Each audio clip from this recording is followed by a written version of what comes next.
தேவ பிள்ளைகளுக்கு ஒரு நற்செய்தி. நமது இயேசு வாழ்கிறார் ஊழியம் வானத்தின் வாசல் எழுப்புதல் ஜெப மையம் தொடங்கி 24 வருடங்கள் முடிந்து 25வது வருடத்திற்குள் தேவன் நம்மை நடத்த இருக்கிறார். அதற்கு நன்றி சொல்லும் விதமாக சோத்திர கூட்டம் நடைபெறுகிறது. நாள் ஏப்ரல் 30 புதன்கிழமை. நேரம் காலை 9:30 மணி முதல் மதியம் 2:30 மணி வரை. சிறப்பு செய்தி சகோதரர் மோகன் சி லாசரஸ் அவர்கள்.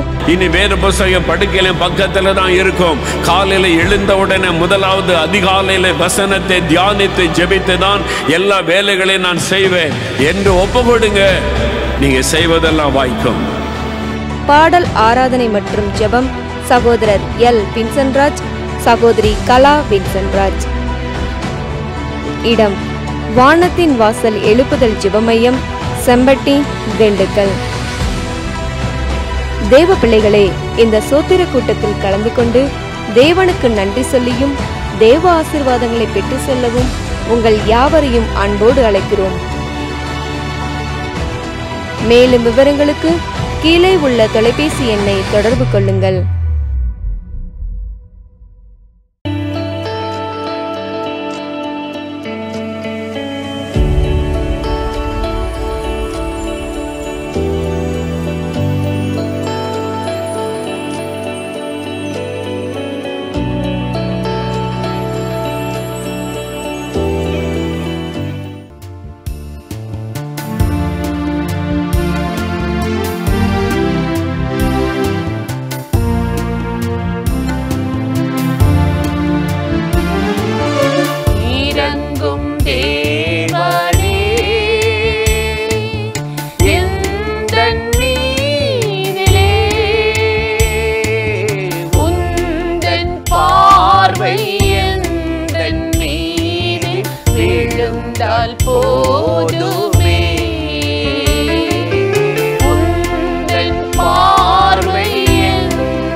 ஒளி வீசச் செய்யும். இறங்கும் தேவனே எந்தன் மீதிலே உந்தன் பார்வை எந்தன் மீதில் விழுந்தால் போதுமே. உந்தன் பார்வை எந்தன் மீதில் விழுந்தால் போதுமே. இறங்கும் தேவனே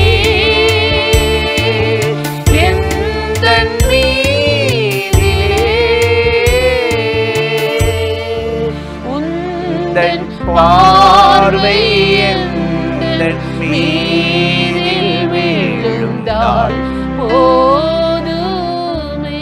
பிரியமானவர்களே, ஆண்டவராகிய இயேசுவின் நாமத்தினாலே இந்த காலை நேரத்தில் இயேசுவை தினம் பார்ப்போம் என்ற இந்த நிகழ்ச்சியின் மூலமாக உங்களை சந்திப்பதில் மிகுந்த மகிழ்ச்சி அடைகிறேன். கர்த்தர் நல்லவர், கிருபையும் இரக்கமும் நிறைந்தவர். இந்த நாளில் கட்டாய் நம்மை ஆசீர்வதித்து நிரப்பி நடத்துவார். இன்றைக்கும் ஒரு வசனத்தை உங்களோடு பகிர்ந்து கொண்டு சில காரியத்தை சொல்லி ஜெபிப்பது நல்லது என்று உணர்ந்தேன். ஏசாயா 49:14 பார்க்கிறோம், சீயோனோ கர்த்தர் என்னை மறந்து விட்டார் என்று சொல்லுகிறார். இல்லையா? சீயோன்னா யாரு? அவருடைய சமூகத்தில் வாழ்கிற பிள்ளைகள், கர்த்தருடைய பிள்ளைகள், ஆலயத்துக்கு போகிறவர்கள், ஒரு காலத்தில் ஆண்டவரை அதிகமாக நேசித்தவங்க. இப்போ போராட்டம், ஒரே பிரச்சனை, பாடு. இப்போ சொல்கிறாங்க கர்த்தர் மறந்துட்டார், நினைக்கிறதில்ல, முன்னாடி மாதிரிலாம் இல்லை அப்படின்னு சொல்கிறாங்க. ஆனால் அதே ஏசாயா 49:15 ஆண்டவர் சொல்கிறாரு, ஸ்திரீயானவள் தன் பாலகனை மறந்தாலும் நான் உன்னை மறப்பதில்லை. நீ சொல்கிற நான் மறந்துட்டேன்னு, நான் சொல்கிறேன் மறப்பதில்லை. மனிதனுடைய சுபாவம் என்ன தெரியுமா? அடிக்கடி மறப்பது, நன்மை செய்தவங்கள மறப்பது, உதவி செய்வங்களை உதாசீனப்படுத்துவது. ஆனால் தேவன் அப்படி இல்லை. அவர் யாராக இருந்தாலும் அவரை நம்பி கூப்பிடுற அத்தனை பேருக்கு உதவி செய்கிறவர். அது கிறிஸ்தவனாக இருந்தாலும் சரி, கிறிஸ்தவர்கள் இல்லாதவர்களாலும், ரட்சிக்கப்பட்டானாலும் சரி, ரட்சிக்கப்படாமல் இருந்தாலும் அவர் நல்லவர்களுக்கும் தீயவர்களுக்கும் சூரியனை பிரகாசிக்க பண்ணுவாராம், உதிக்க பண்ணுகிறாராம், மழையை பெய்ய பண்ணுகிறார், காற்றை அனுப்புகிறவர். இப்படிப்பட்ட மனிதன் தேவனுக்கு நன்றி உள்ளவனாய் வாழுகிறதை விட்டுவிட்டு கர்த்தரோ என்னை மறந்துட்டாரு அப்படின்னா எப்படி ஆண்டவர் அதை ஏற்றுக்கொள்வார்? மறக்கலை, மனிதர்கள் தான் மறந்துட்டாங்க, தேவனை தேடலை, உணர்வில்லாமல் போயிட்டாங்க. வேதத்தை வாஸ்து பார்த்தீங்கன்னா ஆண்டவர் சொல்கிறாரு, சங்கீதம் 40:17 சங்கீதக்காரன் மூலமா, நானோ சிறுமை எளிமையுமானவன், கர்த்தரோ என் மேல் நினைவாக இருக்கிறார். எவ்வளோ அருமையான வசனம் இல்லை? இவன் இல்லையா மனுஷன்? எவ்வளவு ஆண்டவரால் நேசித்து ஆடு மேய்த்தவனை ராஜாவாக உயர்த்தின அந்த ஆண்டவருக்கு மறவாமல் நன்றி உள்ளவனாக தாவீது இருந்தார். அதனால சொல்றார், நான் சிறுமை எளிமையுமானவன், கர்த்தரோ என் மேல் நினைவாக இருந்தார். இன்னைக்கு நிலையில் நான் உயர்ந்திருப்பது அவராலே. ஆனால் மனுஷர்கள் என்ன, அவருடைய கிரியைகளை மறக்கிறாங்க. இஸ்ரவேல் ஜனங்களை பாருங்கள், 40 வருஷம் 2 நாள் தலைக்கு எண்ணெய் தேய்க்காட்டினாலே முடி என்னமோ மாதிரி ஆயிடுது. குளிக்காட்டினா என்ன ஆயிரும்? உடம்பு உஷ்ணமாயிரும், கண்ணு பொங்குது, என்னென்னமோ வியாதின்றாங்க. 40 வருஷம் குடிக்கிறதுக்கு தண்ணி எப்படி குளிச்சிருப்பாங்க? எவ்வளவு பராமரித்து ஆண்டவர் அவங்களுக்கு உணவு கொடுத்து, உடை கொடுத்து, உறைவிடம் கொடுத்து அற்புதமாக நடத்தினார். இதெல்லாம் நினைக்காம ரட்சகரை மறந்தார்களா? வேலை வேலை வேலை, பணம் பணம், எப்போ கானானுக்கு போவோம், எப்போ வீடு கட்டுவோம், எப்போ பிள்ளைகளை படிக்க வைப்போம், எப்போ கரை சேர்ப்போம், எப்போ நீட்டு எழுத வைப்போம், இதே வேலை தான். விடிஞ்சு எந்திரிச்சா ஒவ்வொரு நாளும் ஒரு கவலைகள் மனுஷனை அப்படியே போட்டு சரீரத்தை அமுக்கி ஆத்மாவை எந்திரிக்க முடியாமல் பண்ணிடுது. இவ்வளவும் செஞ்சுட்டு ஆண்டவர் என்னை மறந்துட்டார்னா எப்படி? எப்படி ஆண்டவர் அதை ஏற்றுக்கொள்வார்? எனக்கு அருமையான சகோதர சகோதரிகளே, அதனால தான் சொல்றாரு, அன்பு செய்யப்பட்ட மகன் யெஷூரன் கொழுத்து போய் தேவனை மறந்தான் என்று உபாகமம் 32:18 அவர் சொல்லுகிறார். எனக்கு அருமையான சகோதர சகோதரிகளே, இன்னைக்கு தேவனை மறக்கிற இருதயம் மட்டும் நமக்கு வந்துடக்கூடாது. அது மாதிரி ஒரு விஷம், ஒரு பாய்சன், கசப்பு உலகத்தில் எதுவுமே இல்லை. எரேமியா தீர்க்கதரிசி சொல்றாரு, எரேமியா 2:19, உன் தேவனாக கர்த்தரை மறக்கிறதும் அவரை நினையாமல் போவதும் மகா கசப்பான காரியம், வேதனையான காரியம். நம்ம அவர் நினைவாக வாழணும், அவருக்கு நன்றி உள்ளவர்களாக வாழணும்.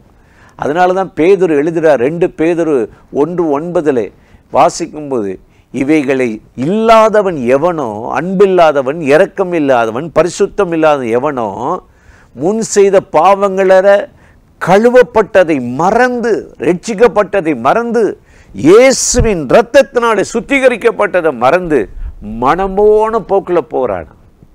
இன்னைக்கு அந்த இரத்தத்தை மறந்துடாதீங்க, சிலுவையில் அடிக்கப்பட்ட இயேசுவை மறந்துடாதீங்க, அவருடைய வேதத்தையும் மறந்துடாதீங்க. ஓசியா 4:6 சொல்லுகிறது, நீ தேவனுடைய வேதத்தை மறந்தாய், அவருடைய வார்த்தையை மறந்தாய், ஆகவே நானும் உன் பிள்ளைகளை மறந்தேன்றார். இன்னைக்கு ஆண்டவரை மறவாமல் அவரை நேசித்து நினைவு கூற கர்த்தர் நம்மளை இந்த நாளில் அழைத்திருக்கிறார். எனக்கு அருமையான சகோதர சகோதரி, இந்த நாளில் கர்த்தர் உங்கள் மேல் நினைவாயிருந்து உங்களை மறவாமல் ஏற்ற வேளையில் உங்களுக்கு வேண்டிய ஒத்தாசைகளை கொடுத்து ஆசீர்வதித்து நடத்துவார். அந்த தேவாதி தேவனை நோக்கி நாம் இப்பொழுது ஜெபிக்கலாமா? அன்பும் இரக்கமும் கிருபையும் நிறைந்த நல்ல ஆண்டவரே, இந்த ஆசீர்வதிக்கப்பட்ட நாளுக்காக, நேரத்துக்காக, கிருபை இரக்கங்களுக்காக உமக்கு நன்றி செலுத்துகிறோம். இப்பொழுது யாரெல்லாம் இந்த நிகழ்ச்சியில் இணைந்து இந்த வார்த்தைகளை கேட்கிறோமோ அத்தனை பேரையும் கர்த்தர் ஆசீர்வதித்து, நீ நினைத்திருக்கிறீர், மறவாமல் நினைத்திருக்கிறீர், வழிநடத்துகிறேன் என்பதை உணர்வதும்படி இந்த நாளில் அவர்களை ஆசீர்வதித்து அவர்கள் எதிர்பார்க்கிற காரியத்தில் ஒரு அற்புதம் செய்து நடத்தும்படி இயேசுவின் நாமத்தில் வேண்டிக் கொள்ளுகிறோம், எங்கள் உயிருள்ள நல்ல பிதாவே. ஆமேன், ஆமேன்.